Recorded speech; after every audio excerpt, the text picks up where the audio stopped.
In this video we'll be travelling on board of a ScotRail regional train between Glasgow and Edinburgh. We'll be taking the train from Glasgow Queen Street. You might find 4 different routes by train between Glasgow and Edinburgh, but we'll be travelling with the fastest route today. What it's like to travel on board of these relatively simple commuter trains, we're all about to find out in this video. So join me from Glasgow to Edinburgh by train. Join me on this train between Glasgow and Edinburgh, the 2 biggest cities in Scotland. You find 4 different routes on these, on 4 different routes on this route. Yeah, so 4 different ways you can travel between these cities, I just found out. I honestly don't know what's the route that we'll be taking today, but I'll tell you more about that in this video. But for now, let's get this video on the track and let's roll the intro.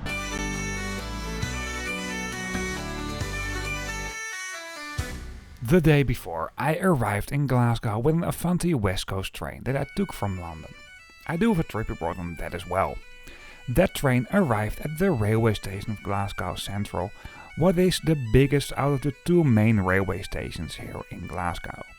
Many long distance trains going down south from Glasgow do call here. In Glasgow you will find 2 main railway stations. My train today departs from Glasgow Queen Street. However, also between Glasgow Central Station, where I'm at right now, and Edinburgh, there are direct trains. You will find 4 different routes between Glasgow and Edinburgh. But today I'll be travelling on the fastest route. However, I really liked Glasgow Central Railway Station, so therefore I'll show you a tiny bit of this railway station as well. But I guess it's just a matter of time, but there will be a video where I'll be featuring this railway station a bit better than what I did now. Within Glasgow, you might find one of the tiniest metros in the world. And I'm not talking about the metro system, but about the metro trains. The tunnels are so small that the trains, well, they are adapted to the tunnels. And I really liked it. I mean, I'm quite a tall boy, so I'm not the average person. But, well, standing up in these metros, even if you're not that tall, it's a bit challenging. Not too far from both Glasgow Central and Glasgow Queen Street station, you will find a stop for the metro. I just really like it. By the way, in Glasgow it's mentioned as subway. You can take a bus between Glasgow Queen Street and Glasgow Central. There's actually a free shuttle bus if you have a valid train ticket. However, it's only a 10-minute walk anyway, and if you just walk, you have more freedom. You don't need to wait for the bus, etc. Although, if it's raining, what might happen as well, because you're in Scotland, then I think taking the bus might be a bit better. When I was here, I was travelling on an early Sunday morning, and actually I was having the first train from Glasgow to Edinburgh. Right in front of the railway station, there is a bus stop. Well, basically a regular bus stop with some city buses that do call here. For now, I think it's about time to head into this railway station. Glasgow Queen Street is the 3rd busiest railway station in all of Scotland. Edinburgh Waverley, where we're going to today, is the busiest railway station, and Glasgow Central, what's just down the street, is the 2nd busiest railway station. The main concourse is located on a little bit higher level than the street. However, you do find elevators as well for those who need this, or for those who want that. This is for the biggest part a terminal railway station, and therefore the layout is pretty simple and straightforward. At the end of the tracks, there are some shops, some places where you can take a sit, and some railway related services and shops. Well, basically a ticket counter and vending machines. When it comes to this, it's not a big railway station actually. However, it's not only a terminal railway station, because right under the railway station you find 2 through tracks. Like I mentioned before, there are 4 different routes you can travel by train between Glasgow and Edinburgh. 2 of these routes do depart from Glasgow Central Railway Station, and 2 others do depart from this railway station.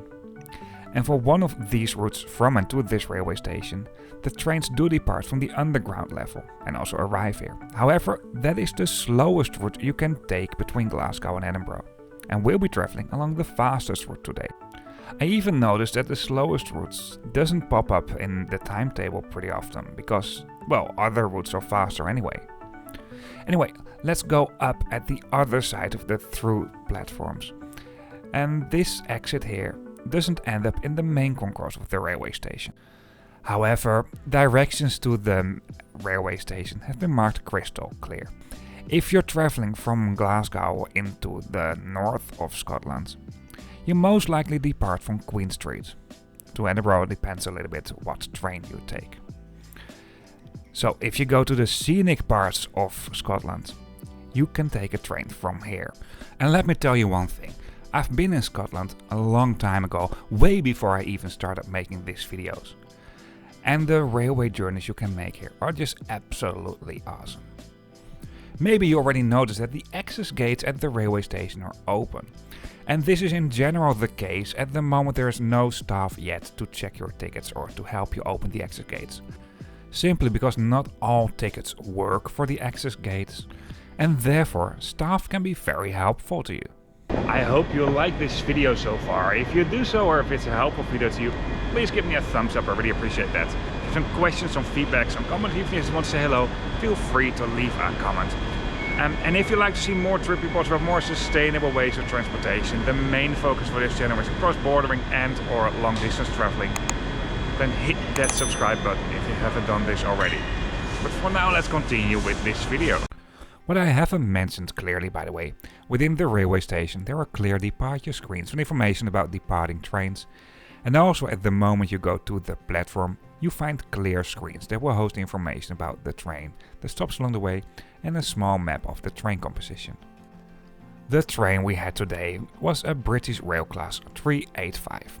These trains have been in operation since 2018 and are pretty new. At the side and at the front, at LED screens, the final destination has been mentioned and the area where you can put your bike in has been marked as well, as you maybe already noticed a little bit at the beginning.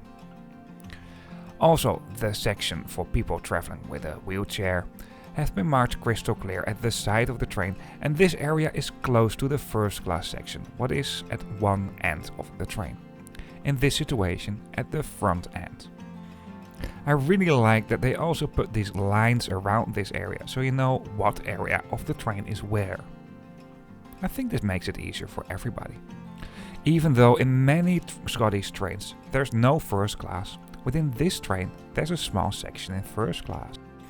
For now, let's board this train for today. I will board the rear train set and walk straight to the other train set. I just really like it that you can walk from one train set into the other one. And you can have a sneak peek at the driver as well. It was too dark to record it. But, well, you can have a sneak peek at the cockpit, I should say. I don't know, what's the English word for this? Control panel? Let me know in the comments. And if we move on over here, we get out in the front train set in the standard class. And obviously the biggest part of the train consists of the standard class. For luggage, you obviously have the overhead luggage racks throughout the train, but also within the train there are many dedicated luggage racks, as you can see over here within the open compartments. This here, I don't like to sit here because there's no window. However, the pattern on the seat also mentions clearly that this is a priority seat. I think this has been marked crystal clear, not only with stickers at the side, but also the pattern of the seats is just very recognizable. This here, well, let me guess, it's the bike area, mentioned very clear as well. Of course, no train tour is complete without showing you the toilets, and this is how the regular toilets are on board of these trains. Pretty fine, nothing special. Let's move on. I mean, I was traveling in first class today, and the first class is located at the very front of this train today. As you can see, there's a combination of bay seats and airline style seats, where the bay seats do have a big and sturdy table between the seats. Basic route information will be displayed at LED screens that are located at the ceiling. This is very basic, but it's nice that it's there. And a bit hidden here at the right, another seat without window. Okay, it's nice they have extra seats, but I think this can also be used for luggage or whatever. Anyway, today we're not traveling on the most scenic route anyway. But this luggage rack over here has a better window view than the seat I just showed you. By the way, at the moment the rear end of the seats do face each other, so are right next to each other. This is also a spot where you can put luggage. That doesn't only count in these trains, but for trains in general. These are regional trains, so don't expect too much. However, I think in terms of luggage space, there's definitely enough, and especially for a regional train. This here is the bigger accessible toilet on board of this train. And obviously it's located right next to the accessible area. Let me close the lid a bit. Looks a bit better, doesn't it? Anyway, this toilet can also be used as a diaper changing facility if you're traveling with a little baby. Right next to the accessible toilet there are some more folding seats, and this here is the accessible area of the train, what is in standard class. Well, before we head on to the first class, what have been marked crystal clear by the way if you move through the train, let's review the standard class seats. Between the seats there's a 3-pin British power plug. And the airline style seats do provide a fair amount of legroom. There's a small but sturdy fold-out table in the seat in front of you. Yeah, that's basically it. So now let's move on to the first class, where I was traveling on today as well, because I had a first class interrail. First class comes in a 2x1 configuration, but you only find 20 seats over here. The seats are slightly wider, but mainly the aisles are wider. For luggage you obviously find more luggage space over here per capita. And in first class they also managed to build in a seat without a window. On this route I didn't notice any reserved seats, however reservation cards can be put in potentially in the headrests for these seats. And the same thing counts for standard class. Litter bins are located both in first class and standard class at the vestibules, and also between the backends of the seats there are sometimes litter bins available. Within first class you find a reading light as well for the seats. And when it comes to leg room, you have slightly more leg room. And the tables do have this laptop stand if you pull it out at least. Also the windows in first class do have a sunscreen. As you can see if I pull it down in a bit. You also find the base seats, so seats facing each other, well, they're really nice, but you also find this in standard class. Well, first class is nice, it's slightly better, but I think the standard class on board of these trains are a good product as well. Obviously also the seats within first class do have power sockets, there's one power socket per seat, and these seats are slightly reclinable. For now I just show you some views from the train between Glasgow Queen Street and Edinburgh Waverley. I'll get back to you at the end of this video.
That's it for this video on board of this ScotRail Express service between Glasgow and Edinburgh.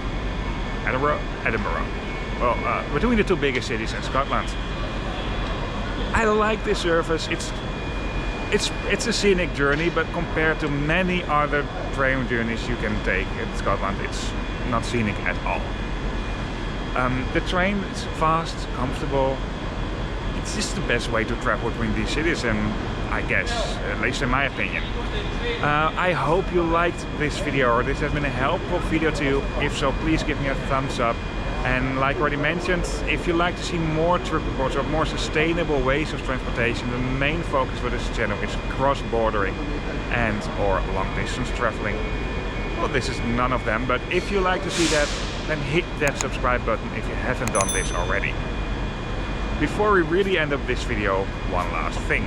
Once again, thank you for watching. If you are interested in other trip reports, of course you can find them on this channel, and you can also subscribe to see new videos coming up.